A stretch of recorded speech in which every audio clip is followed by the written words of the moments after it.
Ndikulandireni abale okondedwa ku lingaliro la mmawa wa lero, mmawa wa pa 10 December 2023. Okondedwa, mmawa wa lero tikumaliza kuphunzira mawu a Mulungu pamutu onena kuti anthu amene amakwanitsa chokhumba cha Mulungu samakhala anthu amasewera ndi azibwana.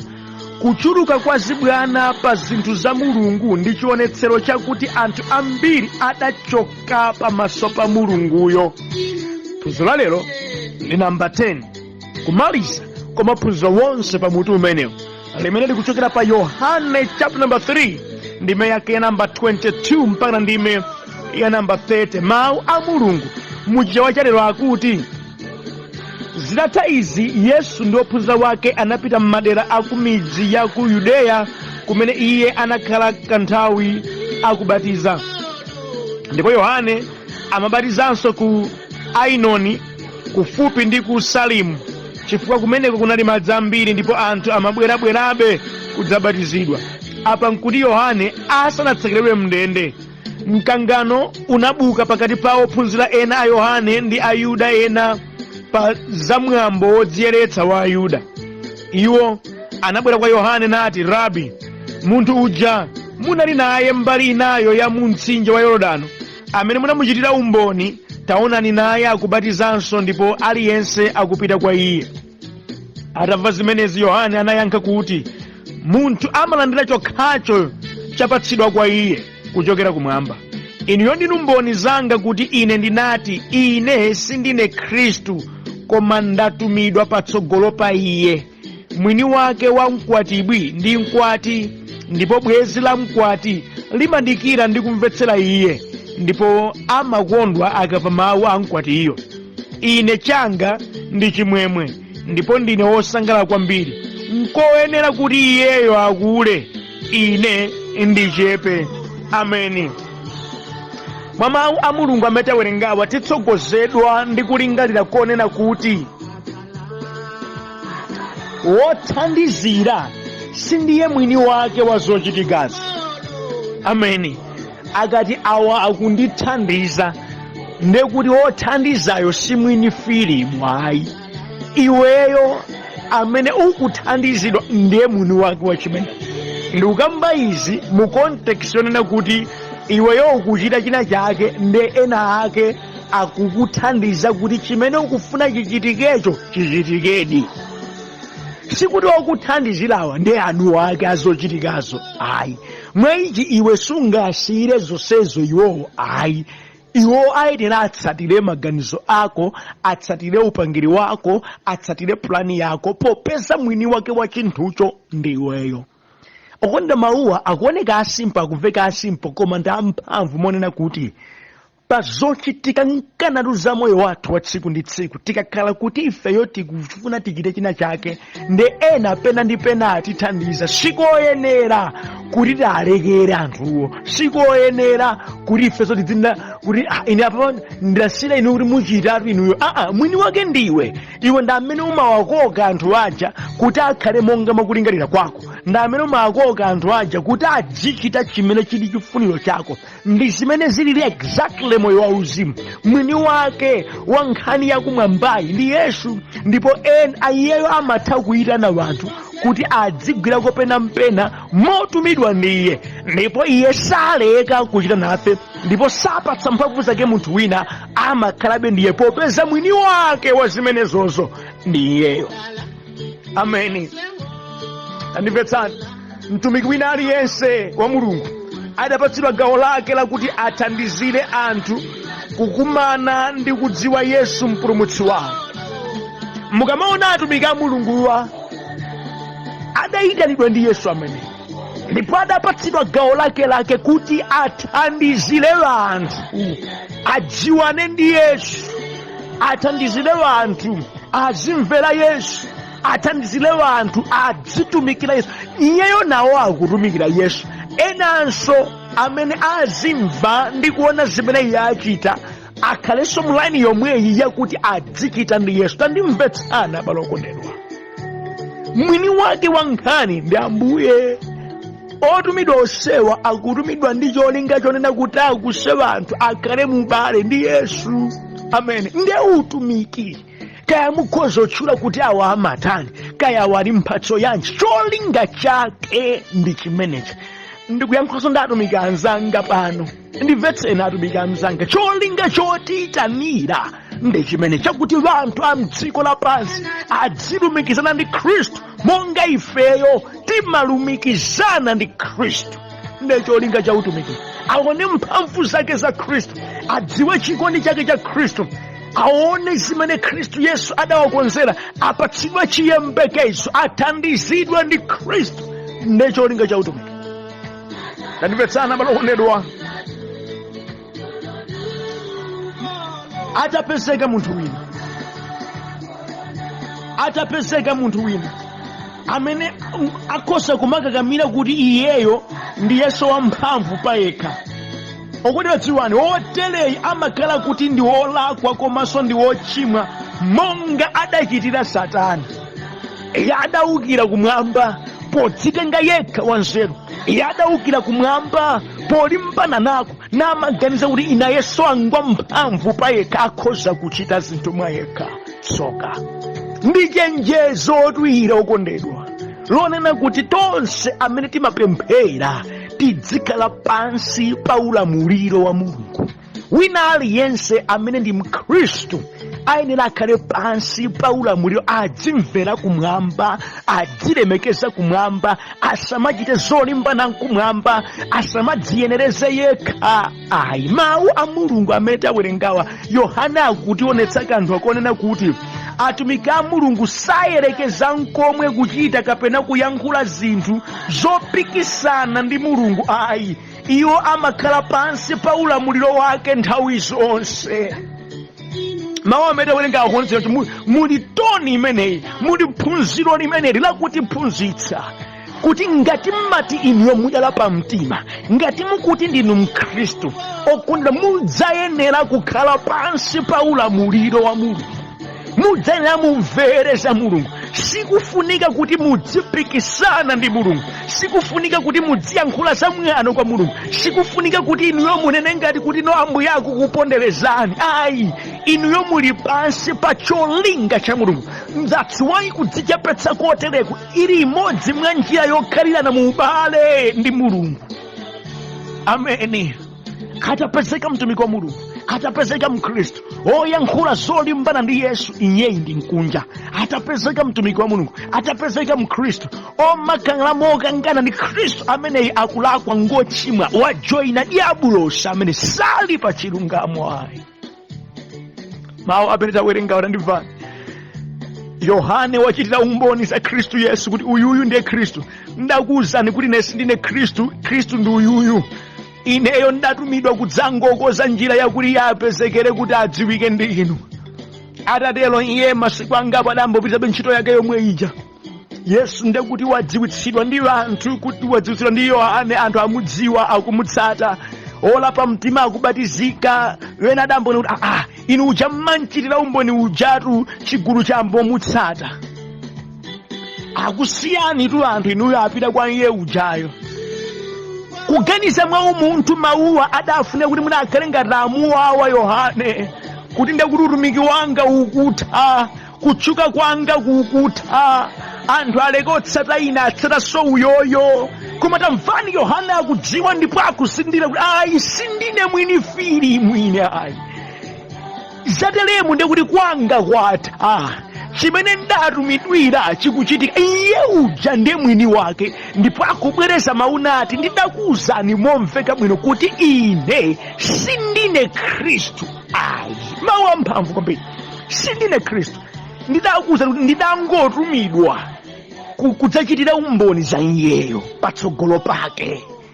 Iye uja ndithu ayenera kuti iye azikula, ine ndidzichepa, ndipo ine ndine osangalala kwambiri kuti mishoni yanga yatheka. Sindifunikanso kupikisana naye, sindifunikanso kukhala wamwano kwa iye, sindifunikanso ineyo kumachita zosemphana naye. Ayi, kudzichepetsa kotere kukufunika mwa Mkhristu wina aliyense. Masiku athu ana balokondedwa, tili mu nthawi imene anthu fe tikufuna kutchukitsa mayina ake. wathu tikuchita zinthu za mpingo mwa mpikisano, penanso kumapikisana ndi Yesu mwini, kumatchula mayina athu kwambiri osiyana m'dzina la Mulungu, kumaona kuti ife ndife amphamvu kuposa Mulungu. Ndi chinthu choyipa kwambiri. Iyi ndiye satanizimuyo yomajoyina mdierekezi kumalimbana ndi Ambuye. Koma munthu opemphera, munthu olapa tchimo, munthu okhirisituka amakhala pansi pa ulamuliro wa Mulungu.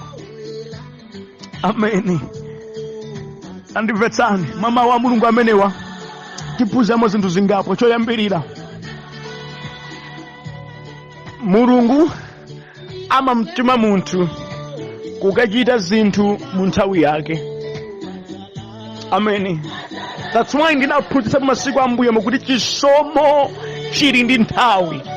Mulungu amamtuma munthu kukachita kanthu mu nthawi yake, and a specific thing. Mu nthawi ya Yohane adamtuma kukakhala okapereka uthenga wotsogolera anthu kuti azindikire za Khristu Yesu. Mota akamachita ntchito yake anali ndi pothera, amadziwa kuti ine ndikuchitazi pachimake pa climax penipeni pamene ndidzawauza anthu kuti ndinkanena uja ndi uyu Khristu. Chodzachitika kutsogolo ntakamba chimene chichadziwa Mulungu, koma no ntchito yanga ndi iyi. Okondedwa, ndimati ndikuthandizeni mawa lero kuti inunso pokhala mkhristu, inunso pokhala mtumiki wa Mulungu, mudapatsidwa ntchito imene singatheke kuti sikuloza kwa Khristu ayi. Ntchito ina iliyonse yopatsidwa ndi mtumiki wa Khristu ndi yakuti ilozere wanthu kwa Khristu. Kaya ndi mphatso ya mtundu wanji, ilozere wanthu kwa Khristu ndipo idzachitika mnyengo yake. Ndimati ndikuwuzeni, sikuti nkulakwitsa kuti Ambuye wasankha inuyo mnyengo ino kukhala malo amene muliliwo, kumayankhula mawu amene muli nawo, kukhala ndi chisomo chimene munachocho. Adakonza kale, akudziwa kuti kudzera mzimenezi mukwanitsa cholinga chake. Pempho langa nali gwiritsani ntchito bwino chisomo chimene Ambuye wakupatsani. Musachipange abuse chisomo chimene Mulungu wakupatsani. Musachiseweletse chisomo chimene Mulungu wakupatsani. Musapange mbwerera ndi chisomo chimene wakupatsani, popeza kuti wakutumani ku kanthu kena mu nthawi ino. Adziwa ndani nthawi yanu ili ndi malire.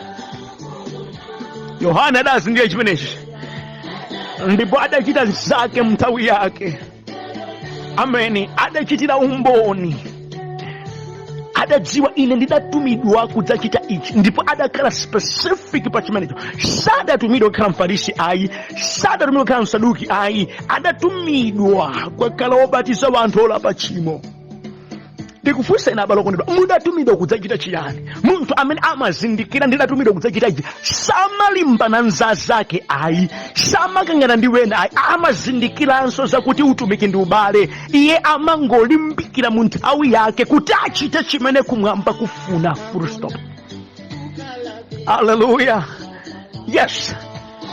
Tili ndi anthu ambiri lero lino amadukidwanso ndi atumiki anzawo. Ndaonapo ine enanso kamba za Yesu yemweyi akunyoza anzawo, akulimbana ndi anzawo, akumva kupweteka pamene anzawo akutumikira, akunyozanso za anzawo. Ichi chinchikunja okondedwa. Munthu otumidwa ndi Ambuye samalimbananso ndi anzake amene atumidwa ndi Ambuye ayi, samamva kupweteka akamona chisomo chimene Ambuye akupatsa anthu ena ayi, chifukwa amadziwa kuti Mulungu adatuma awo mu nthawi yawo ndi zawo, adatumanso ine mu nthawi yanga ndi zanga. Pochita zonsezi pamodzi tikumtumikira Mulungu wa moyo. There is no reason imene mipingo izinyozana. There is no reason kuti anthu adzikangana. Inopemphera nomatsata atumiki acho nkumanyozana nkumakangana ndi ubebe ndi umwana ndi chikunja nkutsata mdiabulose. Mikangano kunyozana pa nkhani yotumikira Ambuye sizoona. Ingotsatani chimene Ambuye wakupatsani. Pochita icho lemekezanso ni chimene Mulungu wapatsa anthu ena, ndipo muzonsezi kondwerani kuti utumiki wa Mulungu ukuchitika. Ameni. Haleluya.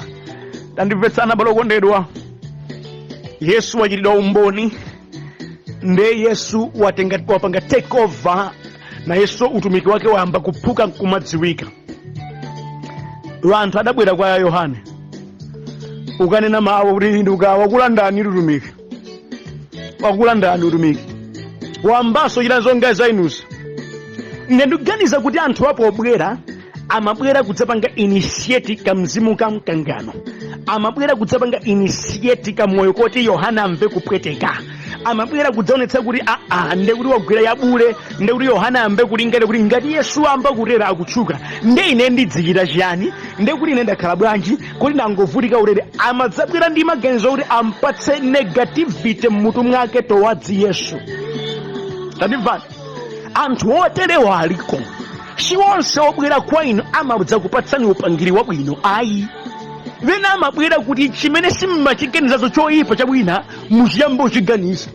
Wena amabwera kudza kupatsani malingaliro onena kuti ino china chake chosokonekera cha wina simdachilingalire, amadzachita kukubyalamo mbewu imene yosokonekera. Ndi kuyankhula pano alipo wena adayamba kukankana ndi anzawo chifukwa chakuti adachita kuuzidwa zina, adaleka kuchita zinthu zina kumpingo kwawo, adauzidwa zinthu zina, adayamba kusokoneza kumpingo, adafoka chifukwa chakuti adauzidwa zina. Kagulu koterewa kamapezeka kokupyala mbewu yachabe yokusokoneza kamapezeka, ndipo kagulu kabiri kalipena palipose kwina kulikonse mudzakapeza. M'maofesi kalipo, m'mipingo kalipo, m'makalabu kalipo, m'masosiyano siyana alipo anthu oterewa omakamba zinthu zongodzetsa chisokonezo, zongodzetsa mkangano, zokubyala negativity towards you other people. Alipo anthu oterewa, alipo anthu oterewa.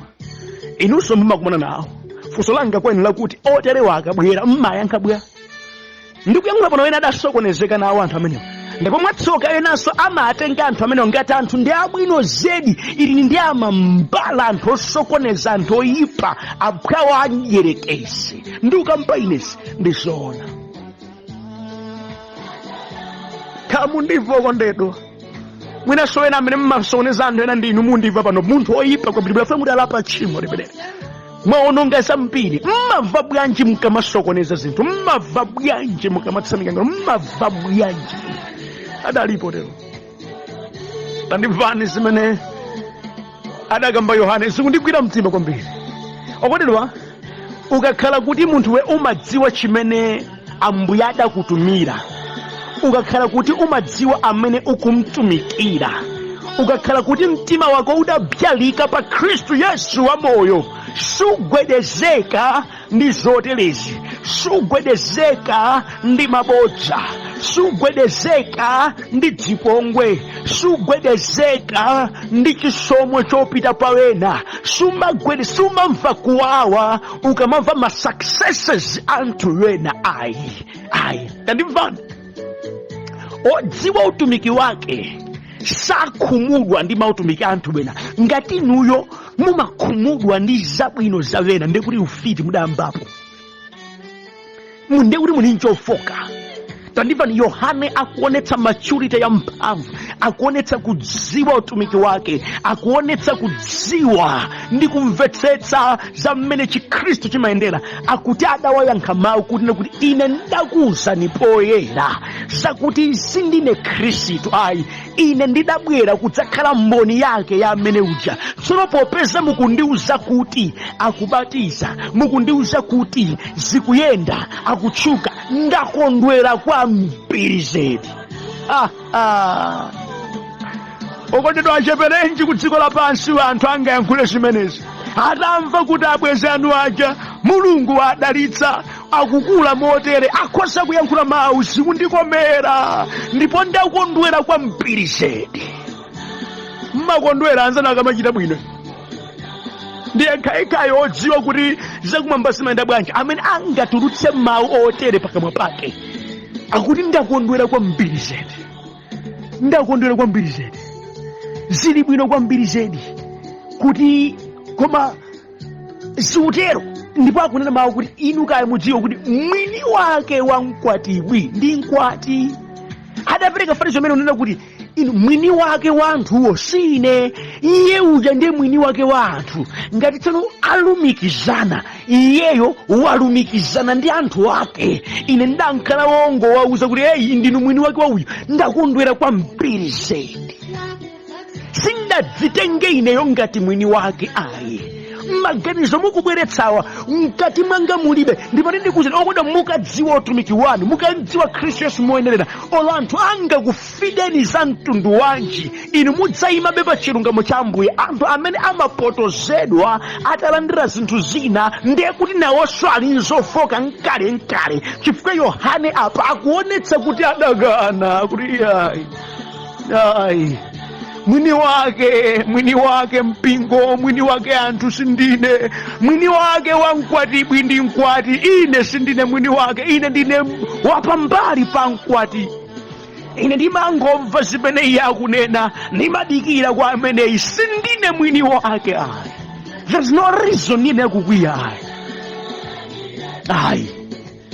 Mawuwa amatulutsa ndi wanthu omudziwa Mulungu, amene Mzimu Woyera amachita mkati mwawo. Okodo ngati niwe mumakwanitsa kumakondweradi genuinely ndi zimene Yehova akuchita anthu ena, ndi zimene mautumiki ena akuchitira, mulibe sanje ndi wina aliyense pa utumiki ndi zochitika, ndekuti uzimu weniweni mkati mwanu ulimo.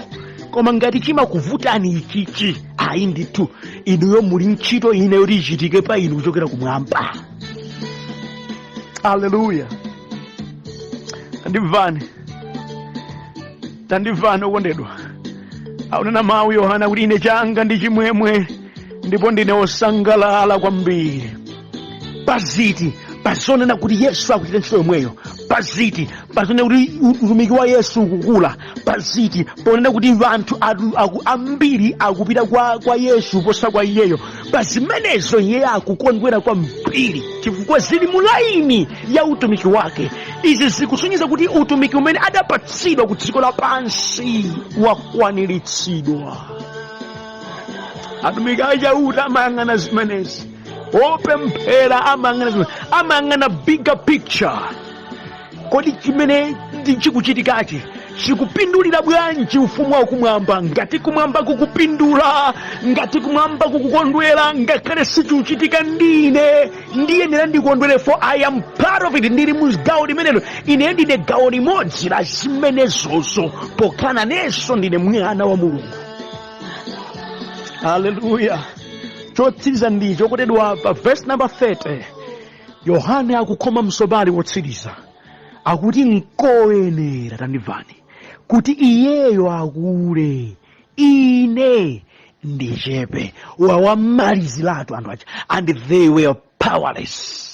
Wahadiriziratu, iwo amaganiza ngati kuti akudzamusokoneza, osadziwa mkati mwake mulikale chidziwitso, osadziwa kuti akuzindikira za utumiki wake, osadziwa kuti adamvetsetsa utumiki umayenda bwanji, adamvetsetsa Chikhristu nchiyani. Akunena mawu, ineyo ndine mtumiki chabe ndipo ndiyenera kuchepa pamene Khristu Yesu akukula. Izi ndi zimene zimafunika zikhale mu mtima mwa wina aliyense opemphera. Anafunika adzikweza Khristu, anafunika adzilemekeza Khristu, anafunika adzipembedza Khristu, anafunika adzinena Yesu adzikula ndipo ine ndidzichepa. Ichi chidzidziwika.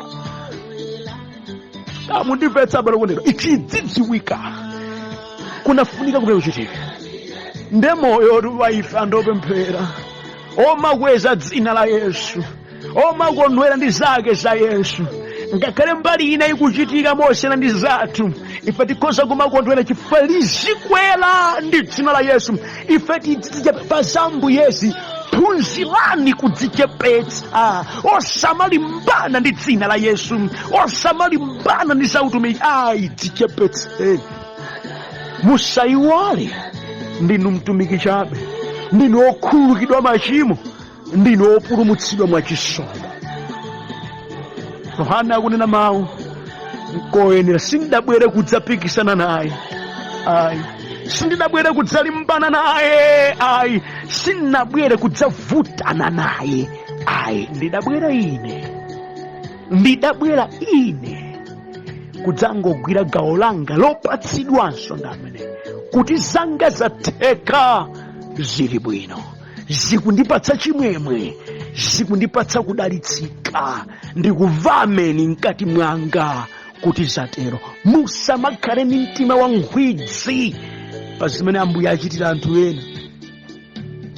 Ni mbali imodzi yakumangiririka kwa utumiki ndi kumalizika kwa mishoni imene Ambuye adapatsa. Mudziwe monga Mulungu adakupatsani inu mission, sadapatsa inu nokhayi, adapatsanso ena zina zimene pozichita pamodzi zimalukana zipanga chinthu chimodzi cha mphamvu. Sadayitane inu nokha ayi, adayitananso ena. Kondwerani nawo iwo amene Ambuye adawayitananso m'magawo ena, amene akhoza kukhalanso osiyana ndi anu. Nyengo zina iwo aja akhoza makula kwambiri kuposa inu. Kondwerani mzimenezo chifukwa ndi zimene Ambuye adachita. Enanso nkuteka Mulungu adangokupatsani kuti mwathandizire iwo aja mwina adakhala ndi inu, uyo muwathandizire iwo aja nkumatchuka zedi posa inu. Musamamve mimba uva kudambisi kukhosi ayi, apangeni sapota amene aja chifukwa mukukwanitsa chokhumba cha mtima wa Mulungu. Malokondedwa, kulingalira kwanu kukhale pa zimenezi, moyo wanu wa Chikhristu uyende mu zimenezi monga Yohane adalionetsera.